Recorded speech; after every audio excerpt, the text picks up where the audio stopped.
know it's probably been a long day, and I want to start by sending around a sign-up sheet that if you like the curriculum materials that I'll be talking about today, I'd be happy to pass those to you via email as they become ready. And so I am feeling like a fish out of water because I'm used to presenting Spencer's research here, and I'll be talking about education for 50 minutes. So I encourage you, if you have any questions or insight into the challenge of bringing sustainability into our engineering curricula, that you speak up at any time, especially if it will help us all keep awake at this last session of the day before we head towards the pool for the reception. So my goal today is to talk about quite a bit of our research and how to integrate sustainability into engineering curricula. I'm in electrical engineering, and how many of you are educators in engineering? You ever had any trouble introducing new topics to students? Ever had students be resistant? Never? Really? Where are you from? Okay, so when you introduce new stuff to students, there are often challenges with the preconceptions they bring into the classroom. Not only what the cognitive preconceptions that they believe about those new topics to be true, but also how they feel about whether or not they should be in the curriculum. And if you are a student, I'm sure you can relate to this problem too, going into classes wondering why something's being taught to you. So I believe that as I've gone through years of trying to introduce this important topic into the curriculum, I've found that sensors and sensor systems play a very important role, and they have been one of those better opportunities to engage students in how to build sustainable technologies and how to think more about the broad nature of sustainability. So before I move on to the next slide, may I ask again of you a question? How many of you believe that sustainability is primarily about protecting and supporting the environment and planet? You have to vote. Okay. How many of you include social in your preconceptions of sustainability, how we impact social equity in the world? Okay.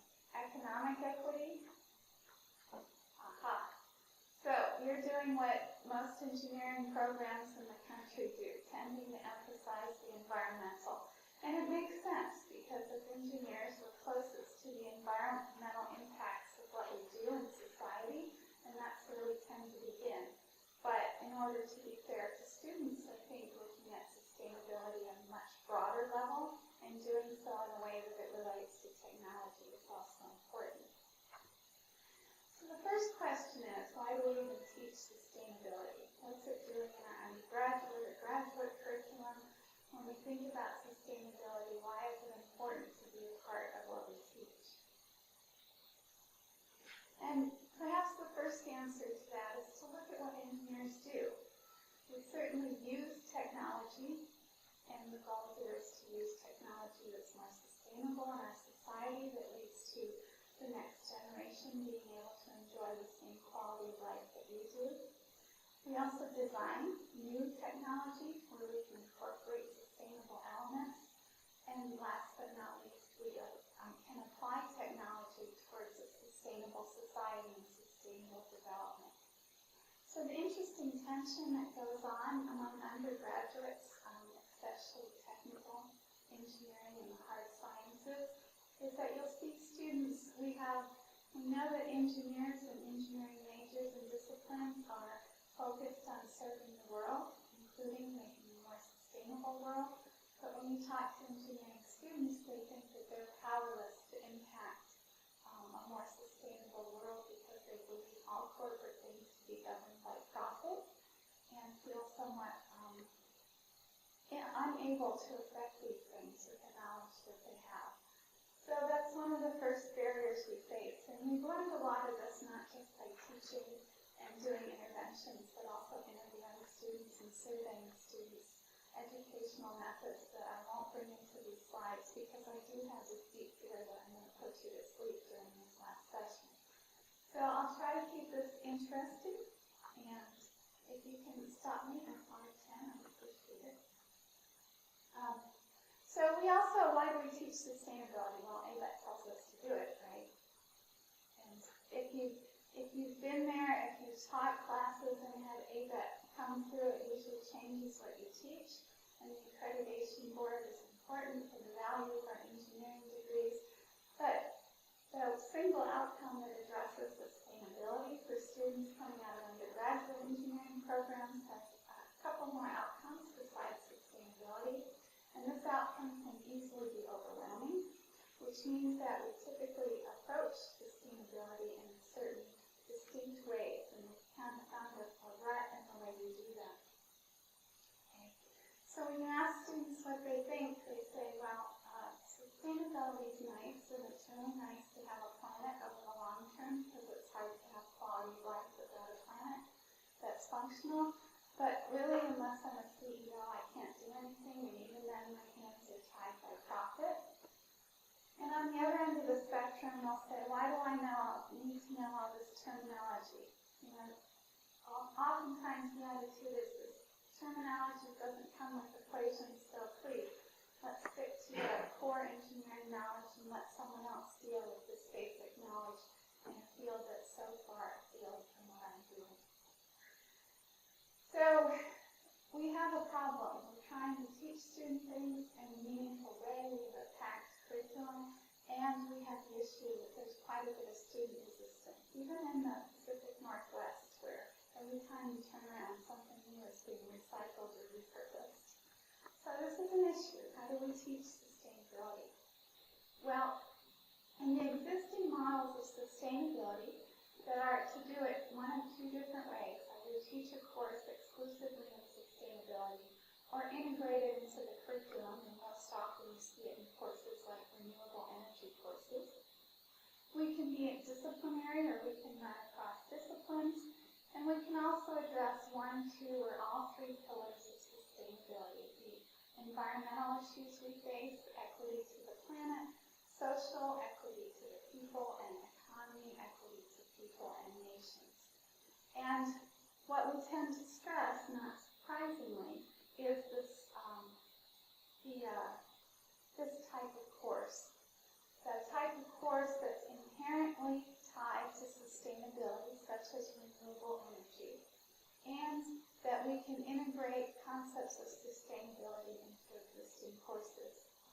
A lot of schools are also doing standalone courses where they'll introduce the student to sustainability early in the curriculum, but oftentimes those courses are very broad and they cover concepts that don't come up again throughout the curriculum. So it's easy to put that in the bin of courses I took that were interesting, but I didn't actually apply before I graduated.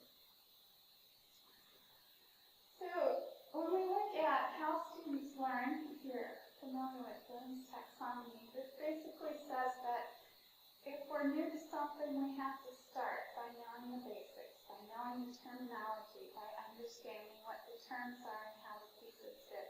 And as we gradually become more sophisticated in a certain area, we can move through understanding, applying, analyzing, and then finally designing and creating with that knowledge. And when we do sustainability, we often do it at the top stage of the program. We tend to do it when students are designing. You notice outcome C from ABET was a design outcome. In engineering, we tend to teach design at the senior year. We introduce sustainability then. So the conflict that we have is that we're introducing an area that's at the bottom level of the pyramid at a time when students are near the top of the pyramid in terms of their engineering knowledge. And given the choice, are you going to work on something you don't know very well or something you're very skilled and confident in? How many of you choose to work somewhere where you don't know things very well? It is one, yay, very good. So it's human nature. It's human nature to teach, to do and to teach the things we know well. And when we introduce topics like sustainability and other topics where students are coming in at the bottom of the pyramid, Oftentimes, by the time they're seniors, they're mature enough to do that, but they'll often give superficial or surface treatment to these topics because it's just more interesting to do what you have the skills to do at that point. On the other end of the pyramid, if you introduce sustainability at the sophomore level, most students come into their programs in this country, in the United States, thinking that sustainability is about the environment. It's about recycling, repurposing, reusing, minimizing resources, and so on. So if you start at the bottom of the pyramid, you oftentimes have to start with the environmental pillar. You need to start with environment. We've tried talking about social and economic aspects of sustainability at the sophomore level while we're teaching students circuits, and there's some funny stories there that I won't share unless the beer's involved, but it doesn't work very well. So we do our task when we teach. How do we teach this stuff? We do need to start with the environmental pillar, and hopefully by the time we get to the senior year, we can then introduce social and economic aspects of sustainability through the design sequence. Now, for this audience, I assume that most of you are either doing research or teaching or doing both in some form of sensors or sensor systems. And how do they help? And the bottom line is that there's some interesting quirks to sensors and sensor systems that allow you to take this very broad spectrum of skills and students and adjust the teaching of sensors and sensor systems back to a place where sustainability makes sense.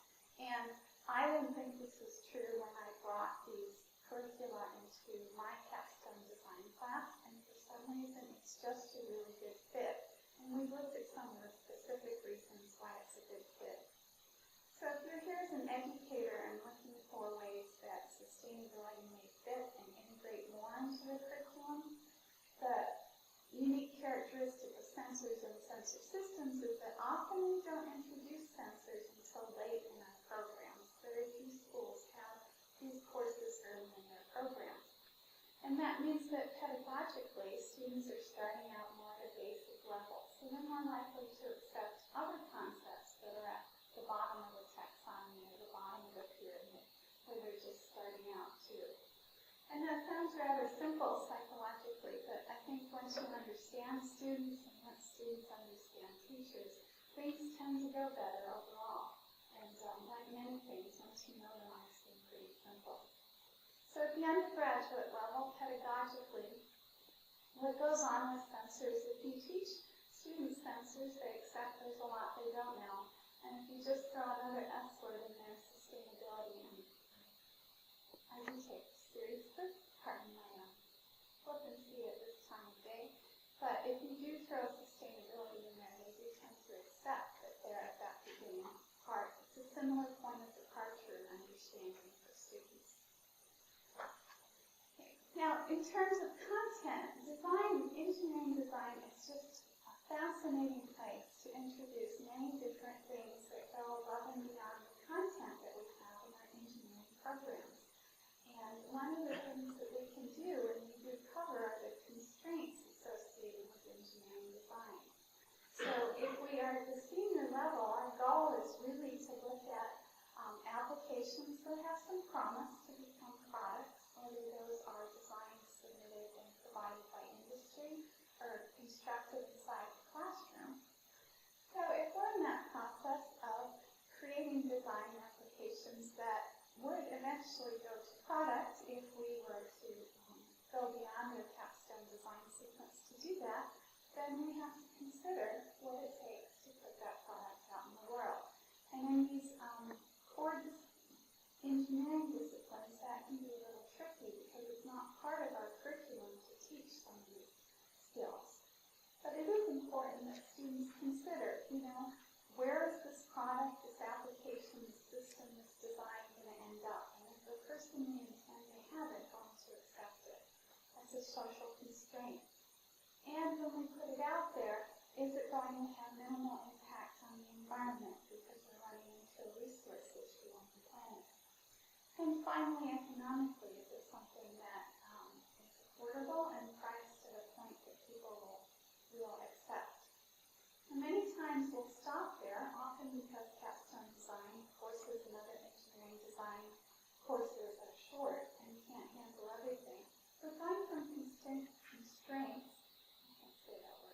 to consequences is an easy jump, and something that works fairly well with sensors. And the goal there is to say, well, there are some things that a constraint is a boundary, a rigid boundary in a design that you must address in order to make that design viable, in order for that design to proceed to the next step. But there are also consequences associated with designs that you can consider, and students are constraints. I had to say that word again. That was a test, right? Constraints. We teach students once they're at the senior level and to some degree at junior and sophomore levels that you must address more than the technical limitations of a design, more than the technology. And it's a jump, it's not very much of a jump there than to think about the consequences, the things that you're not necessarily required to consider. And that's best explained through example. So here's a project where a group of students looked at a means to monitor the wearing of safety glasses in industrial environments, the goal being workplace safety. And a simple social constraint they had to face is it was very easy to install a magnet on an earring, but there's a problem. Not all the population is willing to wear an earring in the industrial settings. So it was an easy jump there to consider the social constraint of what are people willing to wear on their heads in an industrial setting. And finding out isn't straightforward, but it's something that this team had to take on. It's a constraint they must address to look at this application realistically. But that leads to the next step in social consequences of the design. And this particular team went into the issue of workplace safety as a social equity issue. So why do we want people to be safe in the workplace? In this country, it's because we believe everyone has the right to be safe in the workplace, whether that's an office setting or an industrial setting. But that's not so true in developing countries. And in considering where to go with their social consequences, to look at the social pillar of sustainability, this team explicitly looked at, now what do I do with making sure that this product doesn't impact social equity by the very nature of it being produced. And when you teach engineering students about social equity, oftentimes that has to be someone else's issue because I don't have the skills to address that. But there are an incredible amount of resources now available to people who have to source components, who have to sell technologies, who have to outsource assemblies and manufacturing, to choose places to do so that better support the cultures and the countries from which we're outsourcing or sourcing materials and assemblies and manufacturing. So this team went to the Corporate Social Responsibility Nonprofit CSR Hub, and they took a look at the different places, different companies that you would source electronic components from, and they were surprised that there's such a difference in these companies.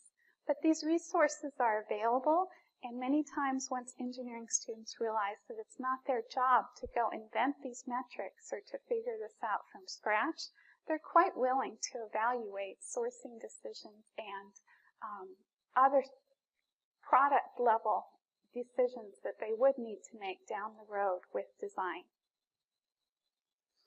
The same issue is true with economics.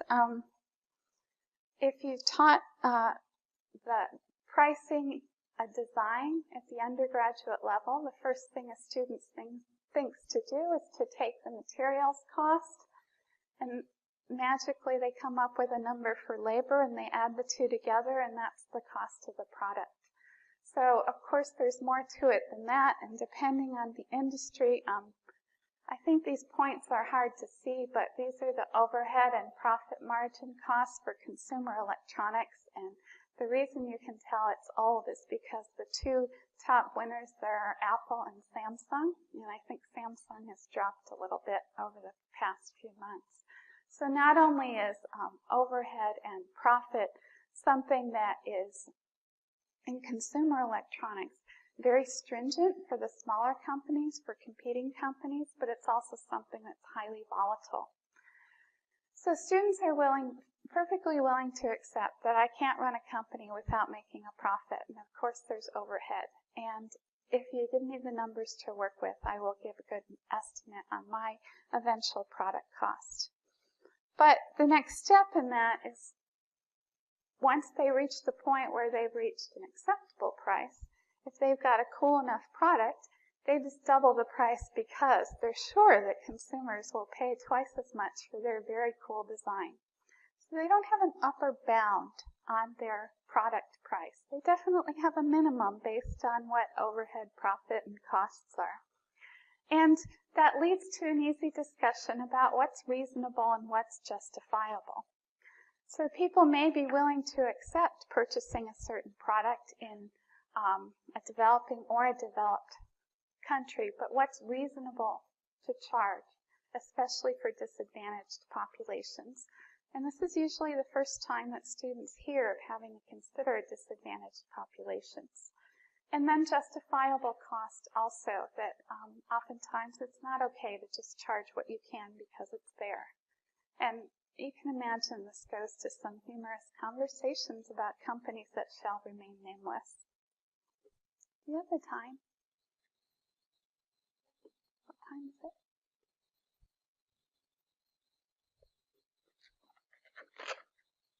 Excuse me.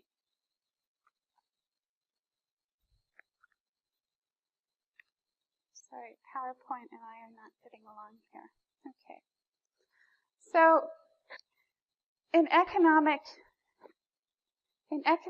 situations here, as well as social, it's awkward sometimes. It's difficult to bring students from looking at what they must consider in a design to what they might consider in terms of social responsibility or responsible to a more sustainable world.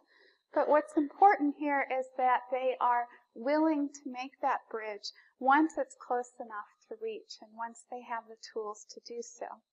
And because sensors and sensor systems are very easily applied to a lot of consumer products, whether they start there or whether they choose to redirect their application, this is what makes sensors particularly attractive to crossing this bridge and doing it effectively in the classroom.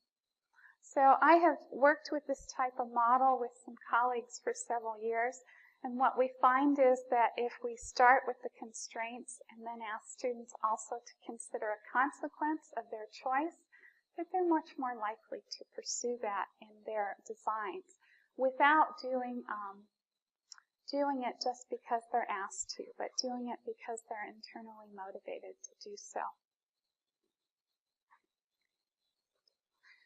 I went through this already, but the environmental constraints of a design, students come in with knowledge that, sensors, their performance changes with environment, whether it's temperature, whether it's humidity, vibration, and so on, that influences a sensor, an electronic component, or some other piece of a system.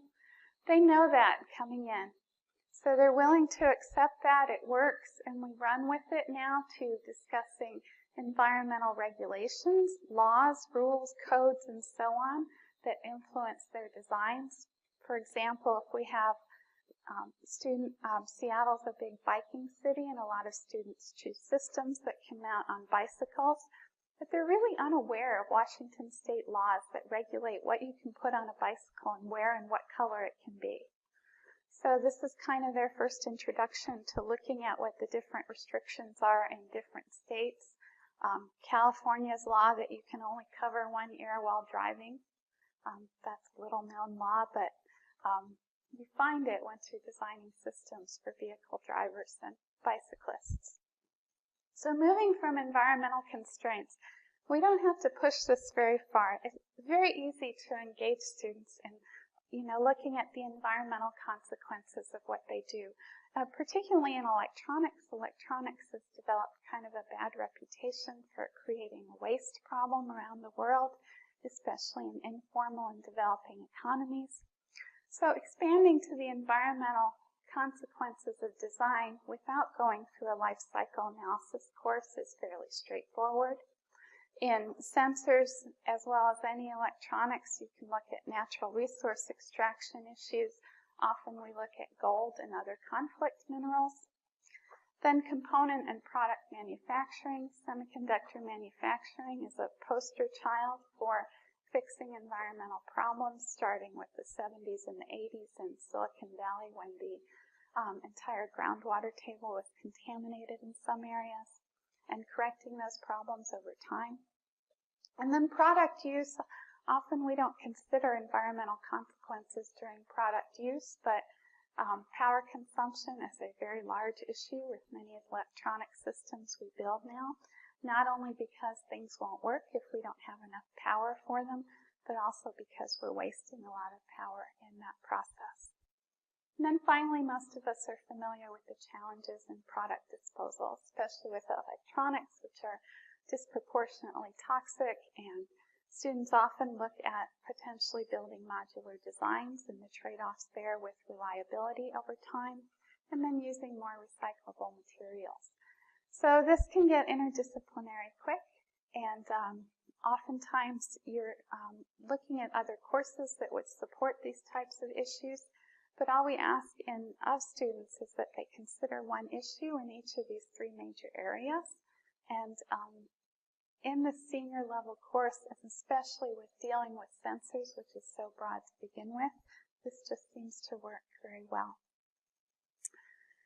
And then finally, many sensor systems can be easily adjusted to support more sustainable development in society just by the nature of their application.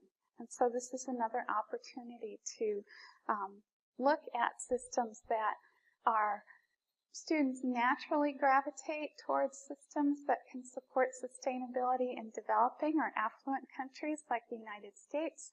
Again, because they're not familiar with sensor systems, so when they're trying to look at designs, they tend to look around them to understand. And I'm guilty of that when I teach too. If I'm looking for a system as an example for one of these pillars, I'll look around me. And there's quite a bit to work with in the society in terms of applications that need sensors to support less resource wasting and better waste streams. As an example of how applications can mutate, I had a group of students who really wanted to build smart street lamps. They thought it would be very exciting if you're walking through a park late at night or down the sidewalk late at night and your smartphone communicates to the street lamp to turn itself on. They really wanted to do this, and I hesitated to put this obstacle in the way, but we asked them, what happens to people who don't have smartphones? They just have to walk in unsafe conditions. So considering that, much as they didn't want to let the Bluetooth communication go between the street lamp and the smartphone, they did, and they used a more standalone system for street lamps to activate when a pedestrian is nearby.